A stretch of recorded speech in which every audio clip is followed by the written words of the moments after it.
अपनी लड़ाई को इस मुकाम पर पहुंचा दिया है जो कि बहुत जरूरी लड़ाई है। उसको आज पॉलिटिकल पार्टियों ने जो छोड़ दिया था मुद्दा, वो महमूद पराठा भाई।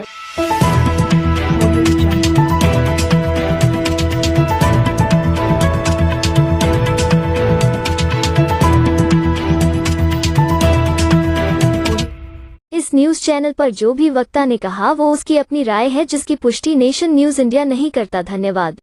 टीम की वजह से क्या भी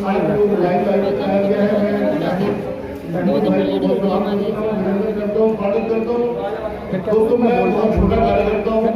पिछले 3 माह से पार्षद हूँ, दोनों नेता विपक्ष में रहा हूँ एमसीडी के अंदर। लेकिन मैं जितना भी मेरा राजनीतिक जीवन है, मैं जो समझ पाया हूँ, मैं एक राजनीतिक कार्यकर्ता हूँ। और जैसे आदमी को भूख लग रही हो तो पहले उसको रोटी चाहिए होती है, तो पहले रोटी का इंतजाम करना चाहिए, उसके बाद बाकी सारी बातें। आज जो देश को जरूरत है, मैंने एक अभियान शुरू किया है। मैं अभी महमूद भाई से बात कर रहा था कि मैंने जितना भी पढ़ रहा हूँ, लिख रहा हूँ, संघर्ष हो रहा है, रोजाना के धरने प्रदर्शन है, रोजाना के नए मुद्दे हैं, जो मुद्दे यहाँ जिन पे चर्चा हो रही है वो भी हमारे बहुत जरूरी मुद्दे हैं। लेकिन आज जो सबसे बड़ा चैलेंजिंग मुद्दा है वो मोदी सरकार की तानाशाही है, संविधान बचाने की बात है, और ईवीएम एक लोकतंत्र पे काला घात है। एक लोकतंत्र के चेहरे पे एक काला धब्बा है ईवीएम, और मोदी सरकार ईवीएम की देन है, ये मैं मानता हूँ दोस्तों। इस ईवीएम को बाहर फेंकना बहुत जरूरी है। तो ये जो 2-3 मुद्दे जिन पर मैं चर्चा करना चाहता हूँ, उन पर ध्यान दिलाना चाहता हूँ। ज्यादा लंबी बात नहीं कहूँगा, क्योंकि मैंने कहा महमूद भाई यहाँ बैठे बहुत अच्छी तरह जानते हैं इस मुद्दे पर, जान हथेली पे लेके काम कर रहे हैं। मैं इनका इस्तेमाल भी कर रहा हूँ दिल से। और अब इलाकों में जाने की बात है, मैंने तो मीटिंगें, हम लोग बराबर यहाँ मीटिंगें करते रहते हैं, लेकिन जनता में इन मुद्दों को लेके जाना बहुत जरूरी है दोस्तों। एक हिंदुत्व का नारा दिया जा रहा है देश के अंदर, संविधान की दर्जियों में आकर हिंदुत्व का नारा, मानवता के खिलाफ, संविधान के खिलाफ एक ऐसा डर पैदा किया गया हिंदुस्तान के अंदर, जिसको हम देख रहे हैं।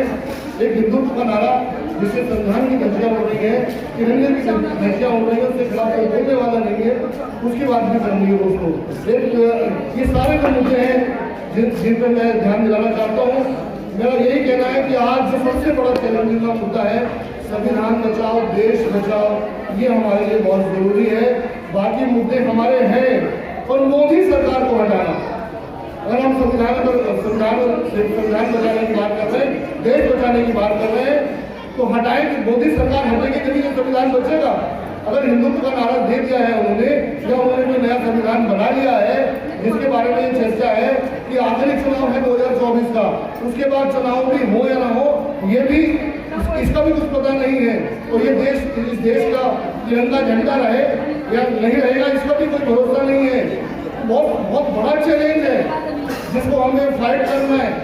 और तमाम हमारे, देखिए मैं मुस्लिम भाइयों का बहुत एहतराम करता हूँ, क्योंकि आज अगर पूरे देश के अंदर कोई एक अगर कौन खिलाफ है, एक तरफा वोट है बीजेपी के खिलाफ, तो मुस्लिम समाज का है। कहीं पे भी चले जाइए, तो किसी भी देश, किसी भी स्टेट में चले जाइए, एक वोट में जो है मुस्लिम समाज का मोदी सरकार को नहीं पड़ेगा। तो ऐसा नहीं है कि मुस्लिम पर ही अत्याचार हो रहा है। अत्याचार तो हम दलित समाज पे हो रहा है, मैं भी दलित समाज से बिलोंग करता हूँ, तो सबसे ज्यादा अत्याचार हमारे पर ही हो रहा है। और हमारी बिरादरियाँ, हमारी जो कौमें हैं, वो हमारी कौमें जो है हिंदुत्व के नारे में है नहीं है। हमें अपनी कौम को, हमें अपने कौम के बीच में लाना है।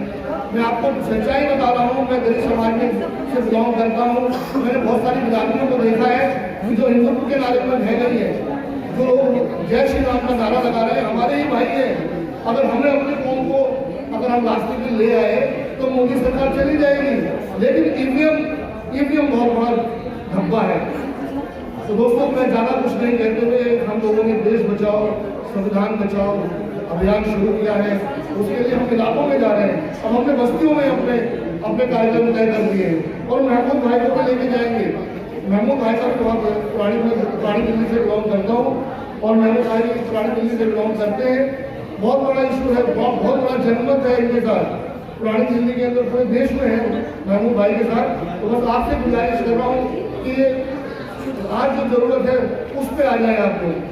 देश संविधान बचाने की जो लड़ाई है, ईवीएम के खिलाफ जो लड़ाई है, उसमें आप एक हो जाएं और अपने इलाकों के अंदर आप जाएं और अपने मीटिंगें करें या पदयात्राएं करें या जो भी कर सकते हैं, क्योंकि ये मोदी सरकार तो कोई परमिशन देगी नहीं। कैसे इसको लड़ना है कैसे नहीं, ये आपको तय करना है। बहुत बहुत शुक्रिया, बहुत बहुत धन्यवाद।